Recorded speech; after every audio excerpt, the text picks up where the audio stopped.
Full plate ধুনিয়াকে দেখাই দিছো আৰু আজি মোৰ ৰেচিপিটো কেনেকুৱা লাগিলে কমেন্ট কৰিব আপোনালোকে good morning everyone and welcome back to my channel আজি মানে অকনমান বেলেগ এটা ধৰণৰ ৰেচিপি লৈ আহিছো আপোনালোকৰ চলে আৰু আগতে তেনেকুৱা ৰেচিপি খোৱাও নাই বাৰু বনোৱাও নাই আজি ফাৰ্স্ট টাইম বনোৱা হ'ব আৰু ফাৰ্স্ট টাইম খোৱা হ'ব আৰু হেতু হৈছে ছাগলী মাথা আৰু ছাগলী ঠেং ৰেচিপি ছাগলী ঠেংটো বাৰু খোৱা হয় বাৰু কিন্তু ছাগলী মাথাটো তেনেকে খোৱা হোৱা নাই আজিলৈকে ফাৰ্স্ট টাইম আজি খোৱা হ'ব আৰু আজি ভাবিলো আপোনালোকৰ লগত শেয়াৰ কৰো আপোনালোকক দেখুৱাও কেনেকেনো বনাইছো আমি ছাগলী মাথাৰ আৰু ছাগলী ঠেঙৰ ৰেচিপি তেনেহলে বলক চাই থাকক এফালে আজি এয়া ছাগলী মাথা আৰু ছাগলী ঠেঙৰ ৰেচিপি বনিব আৰু এতিয়া মিষ্টাৰে এইবিলাক সব মানে ধুনিয়াকৈ সাফা চিকুণ কৰিব লাগিব আৰু এইবিলাক নুমসুম লাগি আছে এইবিলাক সব সাফা কৰিব লাগিব গৰম পানী দি পেলাই এই আনিছেনে এয়া গৰম পানী ঢালি দিয়া হৈ গৈছে আজিলৈকে খাই পোৱা নাই বাৰু আজি ফাৰ্স্ট টাইম আনিছে আৰু আজি ফাৰ্স্ট টাইম মানে বনাম আৰু এয়া প্ৰথমতে এয়া ব্লেডে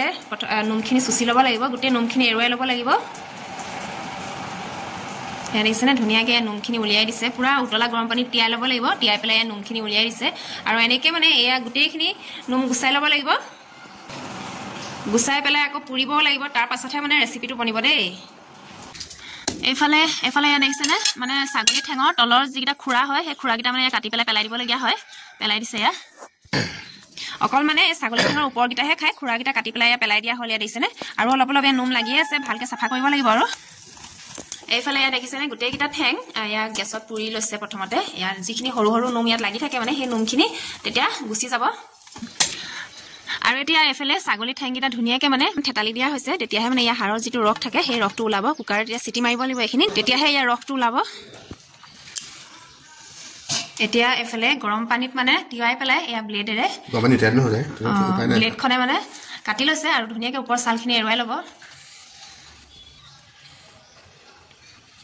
আজি ফাৰ্স্ট টাইম বনোৱা হৈছে দেই এয়া ছাগলী মাথা ৰেচিপি আৰু এনেকৈ মানে গোটেই ছাগলী মাথাটোৰ ছালখন এৰুৱাই লোৱা হ'ব এতিয়া মই প্ৰথমতে এয়া ছাগলী ঠেংখিনি বনাই ল'ম ছাগলী ঠেং বনাবলৈ কাৰণে মই এয়া লৈছোঁ পিঁয়াজ তাৰপাছতে এয়া ওলকবি এফাল লৈছোঁ ডাঙৰ চাই এটা ওলকবি লৈছোঁ এফাল তাৰপাছতে এয়া আলু এটা লৈছোঁ ডাঙৰ চাই আৰু এয়া আদা নহৰু পেষ্ট আৰু এইফালে মই কুকাৰটো পাতি দিলোঁ কুকাৰতে বনাম মই এতিয়া প্ৰথমতে মই ইয়াতে মিঠাতেল অকণমান দিছোঁ বেছি নিদিওঁ এয়া হৈ যাব ইমানকণে আৰু এইকণে মই গোটেই কুকাৰটোতে এনেকৈ ধুনীয়াকৈ ফেলাই লৈছোঁ এইফালে ইয়াত তেল গৰম হৈ গ'ল ইয়াত দিছে ধোঁৱা ওলাই গৈছে আৰু ইয়াতে মই অকণমান পাঁচফোৰণ দি দিছোঁ তাৰপাছতে এয়া নৰসিংহ পাতো দি দিছোঁ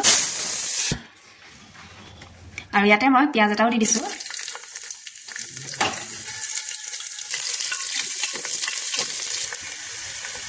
এইফালে পিঁয়াজখিনি সিজা হৈ গ'ল আৰু ইয়াতে মই এতিয়া ছাগলী ঠেংকেইটাও দি দিছোঁ দেখিছেনে কুকাৰত বনাবৰ কাৰণে ভিডিঅ' কৰিবলৈ অকণমান দিগদাৰ হৈ গৈছে কেৰাহীত বনালে মানে ধুনীয়াকৈ ওলায় আৰু এতিয়া কুকাৰত বনালোঁ যে সেইটো কাৰণে অকণমান ওখভাৱে ভিডিঅ' কৰিবলগীয়া হৈছে ওপৰলৈ কৰি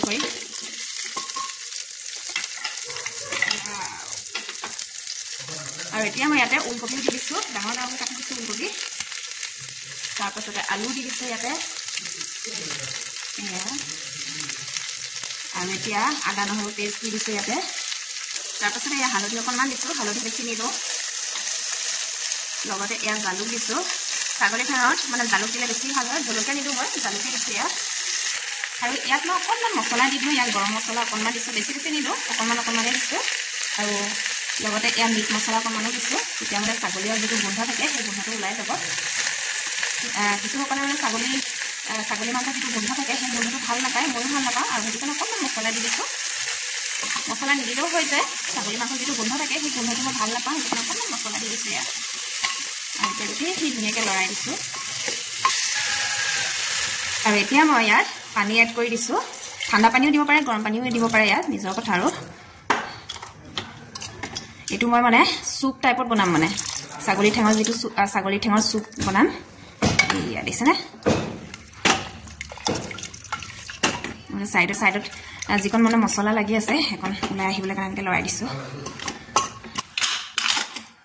ইয়াত দেখিছেনে পানী অকণমান সৰহকৈ দিছোঁ মই যিহেতু মই চুপ বনাইছোঁ আৰু এতিয়া কুকাৰটো ঢাকন মাৰি দিওঁ আৰু এতিয়া একদম 9-10টামান চিটি মাৰি দিম যাতে ছাগলী ঠেঙৰ হাৰ্ডিৰ পৰা মানে ৰসটো ওলাই যায় এইফালে ছাগলী মাথাটো ধুনীয়াকৈ কাটি লোৱা হৈ গ'ল ইয়াত দেখিছেনে সৰু সৰুকৈ কাটি লোৱা হৈ গ'ল আৰু ছাগলী মাথা বনাবলৈ কাৰণে এয়া বিলাহী লৈছোঁ, এফালে আলু লৈছোঁ, পিঁয়াজ লৈছোঁ, এফালে আদা নহৰু আৰু ইয়াত ধনিয়া লৈছোঁ।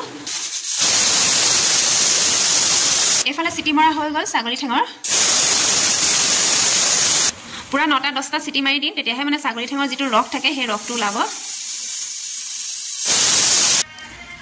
এইফালে ছাগলী মাথা বনাবলৈ কাৰণেও ইয়াত কেৰাহী পাতি দিলোঁ, তেল গৰম হৈ গ'ল আৰু ইয়াতেও মই পাঁচফোৰণ অকণমান দি দিছোঁ। তাৰপাছতে ইয়াত তেজপাত এখিলা দি দিছোঁ,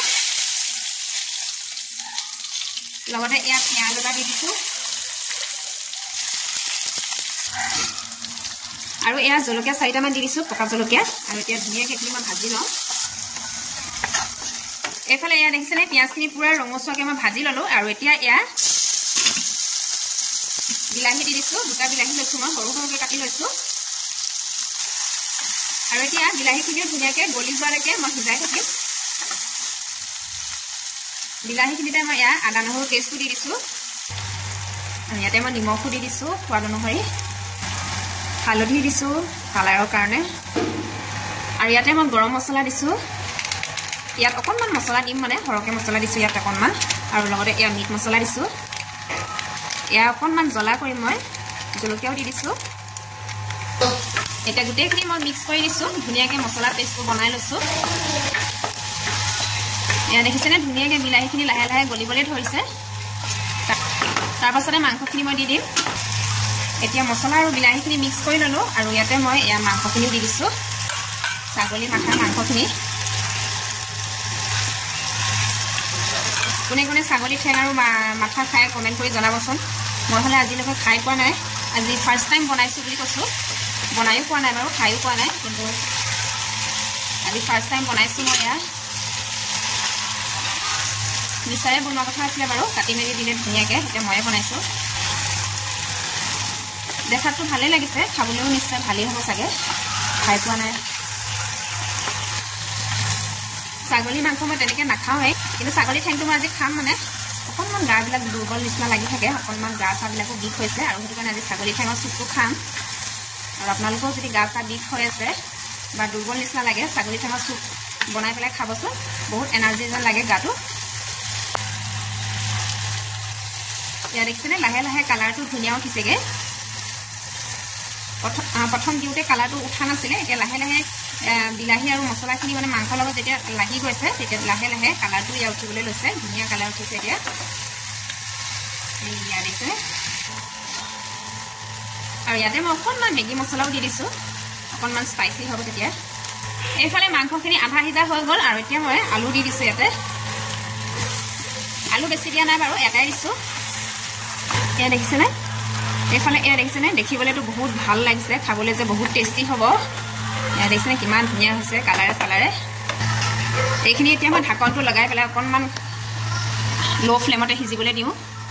এতিয়া এইফালে ঢাকনটো উঠাই পেলাই মই চাই লৈছোঁ, আৰু এয়া দেখিছেনে পুৰা ছাগলী মাথাৰ মাংস পুৰা ধুনীয়াকৈ সিজা হৈ গ'ল, একদম পুৰা ৰঙা হৈ গৈছে। দেখিছেনে, আৰু লাষ্টত এয়া কেঁচা ধনিয়া ছটিয়াই দিছোঁ মই, আৰু একেবাৰে লাষ্টত এয়া নেমু টেঙা অকণমান চেপি পেলাই মোৰ ছাগলী মাথাৰ ৰেচিপি সামৰি দিছোঁ। একদম পুৰা স্পাইচি হৈছে। এইফালে এয়া মোৰ আজি ভাতৰ থালি ৰেডি হৈ গ'ল, খাবলৈ কাৰণে বাঢ়ি ল'লোঁ। এয়া ভাতৰ লগত এইফালে এয়া ওলকবি আৰু ওলকবি পাত বইল হয় দালি বনাইছোঁ, আৰু এইফালে এয়া ছাগলী মাথা একদম ড্ৰাই ফ্ৰাই জ্বলা দি পেলাই বনাইছোঁ, আৰু এয়া হৈছে তৰৈ আলু পিটিকা, আৰু এইফালে এয়া ছাগলী ঠেং ওলকবি আৰু আলু জোল। এয়া মোৰ ফুল প্লেট ধুনীয়াকৈ দেখাই দিছোঁ। আৰু আজি মোৰ ৰেচিপিটো কেনেকুৱা লাগিলে কমেণ্ট কৰিব আপোনালোকে। এতিয়া খাই লওঁ ধুনীয়াকৈ।